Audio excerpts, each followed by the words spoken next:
Section 4.5, use substitution. Well, finally, the time has come when we can work with integrals and do a little bit more with integrals than what we have been practicing.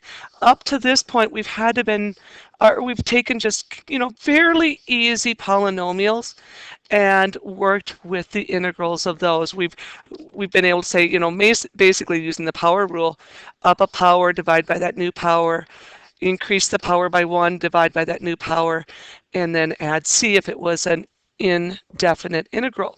So we've been able to work with ones that are really fairly nice. Now what we want to do is raise our game and find out how to work with more complicated functions that are not just polynomials. So that is what use substitution will achieve for us. So let's just kind of go back and recall what a composite function looks like. A composite function is built up of, several functions.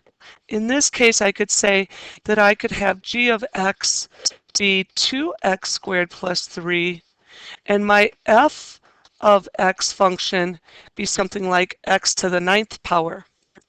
And then I could say, well, I'm going to build this function y equals 2x squared plus 3 quantity raised to the 9th power by looking at it as a composite of two functions where g of x gets inserted into the f function. So g goes into f, and that would give me that 2x squared plus 3 raised to the 9th.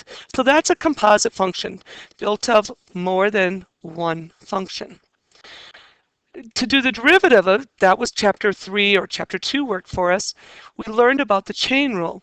And the chain rule says deal with the outer function, bring it down. So I would have the derivative of y prime would be 9 2x squared plus 3, drop it by a power, so we're at the power of 8. That takes care of the outer function. But the inner function, which we just were talking about, letting that be g of x, now we need to do the derivative of the inside, g of x. That would become a 4x plus 0. And then I could simplify this and have 36x times 2x squared plus 3 to the 8th. Excellent. That was, we got pretty good at doing chain rule derivatives. Now what I want to see us do is be able to take this same function but bring it backwards. Let's integrate it. Well, that looks pretty complicated. However, I kind of know where it came from. It came from here, right? It was a composite function. What I need to be looking for on these is that there's a function that if I took the derivative, I have kind of a sketch of that derivative. And what I see on this particular one is that if I took the derivative of 2x squared plus 3, the derivative would be 4x, which brings me down to an x to the first power. I happen to have an x to the first power right there. So there's some tendencies for these that make you aware that you can use substitution. When I see a derivative present of one of the functions that I'm trying to integrate, it's a good candidate for use substitution. So what we're going to try to do is we're going to try to make a complicated function look like a simple function by using u substitution. Why u? Well, u is just the variable that's assigned to this, so we'll let u equal something. That's why it's called u substitution. And we're going to pick u so that its derivative will look like a remaining part. So in this one, I might let u equal that because the derivative of it looks somewhat like 36x in a way. Okay, so that's the general scheme of what we're doing. So let's take this first problem. The integral of 4x times 2x squared plus 3 quantity to the 7th. Now, what I got to do is I need to look. Is this function something that if I took the derivative would give me something similar to that? Yeah, I do indeed think so, because right here, this has a nice derivative. It's 4x, isn't it? And that's exactly what I'm seeing there. So you just want to step back, analyze it for a moment. What we're going to say is we're going to use substitution. And I'm just going to kind of build a little box over here on the left side. Let's let u equal 2x squared plus 3. then I notice that if I take the derivative of each side, the derivative of u would be du, or 1 du, and the derivative of this would be 4x dx. And amazingly, this is a nice one, matches with this right here, doesn't it? I got 4x dx. So there's going to be some substitution involved here. So I'm going to keep track of this information. I want to use that. Over here, I'm going to build. I'm going to rearrange my terms, and I suggest you do this at least for the first couple problems until you really understand where things are happening. So I'm just rearranging. I'm bringing that 4x back to be next to my dx, and you'll see why in a moment. Next up, let's integrate. This 2x plus 3 is really what I'm assigning to be my u. So this will be u raised to the 7th. And now the 4x dx is the same thing as du. Over here, notice we have the same variables. And you must have that in order to keep integrating. So now I'm all in u's, which is great. And now you're looking at this and you're saying, oh, hey, that's a piece of cake. I know how to integrate power rule. U to the 8th divided by 8 plus some constant, because we don't have any integrals of, or intervals of integration. All right, so this is an integral of u to the 7th. But I wasn't working with u's originally, I was working with x's. So now, sub back so that we can get into x's. We want to get x's worked back in, so we're going to sub this back. And u originally started as 2x squared plus 3. It's now divided by 8 plus a constant. I missed my 8 power. I was stepping back and just analyzing it, but I needed that 8. It was u to the 8th, so don't forget to put that 8 power there. Now, we probably wouldn't do this every time, but this would be some function, some original function. I should be able to take the derivative of this and come out with this little f of x. So 8 comes down, remember your power rule, 8 comes down to x squared plus 3 to the 7th, reducing it by power. Chain rule says it would be a 4x plus 0, all divided by this 8. And notice how my 8s are canceling, and I do believe we have an exact match. So this would be f of x because it was f prime. So f prime gives me little f of x, and it matches up perfectly. I know that I have done my work correctly. There's our answer. U substitution. Try another one. So I'll step back from the problem before you even begin and just analyze. I see an x squared, and I see something like 2x cubed minus 4, that grouping. One of those two things probably is my u. Well, if I took the derivative of something cubed, it lowers by a power. It becomes an x squared, doesn't it? And that's right there. So the derivative of this stuff will come out looking much like that x squared. I know what I'm going to set up my u to be. Let's let u equal 2x cubed minus 4. So here's our u sub. Take the derivative of both sides. So du is equal to 6x plus 0 dx. So it's 6x dx.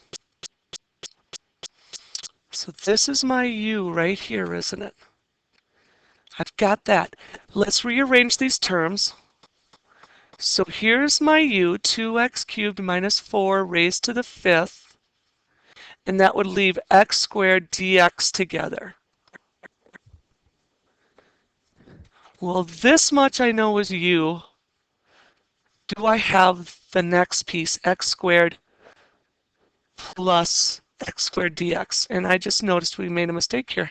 Not you, we, me. That should have been 6x squared, shouldn't it? Now, when I compare these, I want this just to be x squared. I've got this 6 tagging along that I really don't want. So, algebra says we can do this. Multiply both sides by 1/6. It clears it over here, and I'm sitting with 1/6 du is equal to x squared dx. That's what I need. I need x squared dx. Perfect. So now let's go into our substitution. This is u raised to the 5th. 2x cubed minus 4 is u. X squared dx is the same as 1/6 du. Since 1/6 is a multiplier, I can pull it out front and get it kind of out of our way when we integrate. Now, integration is pretty simple. 1/6 of u to the 5th integrates into u to the 6th over 6 plus some c value. Simplifying, I have 1/36 u to the 6th plus c. Now I'm ready to sub back in our x. And so x's, I have 1/36. And instead of u, let's put in 2x cubed minus 4 raised to the 6th power plus c. And this would be our original function, capital F of x. If you did a little bit of derivative work, you would find that it would come back and match up perfectly. I think I have time for one more, and then I might have to do a new recording. Indefinite integrals, use substitution. Oh, this one's way complicated, isn't it? We got a cube root going on, and I've got 5x underneath the cube root 1 minus x squared. Okay, just stand back a little bit and analyze. If I took the derivative of that, would it be helpful? Well, I do think it would, because this would become negative 2x. Basically, I've got this x to the first power, which is nice because this is an x to the first power. So use substitution is an excellent technique to use on this one. So let's let u equal, there's my u sub. Let's let u equal 1 minus x squared.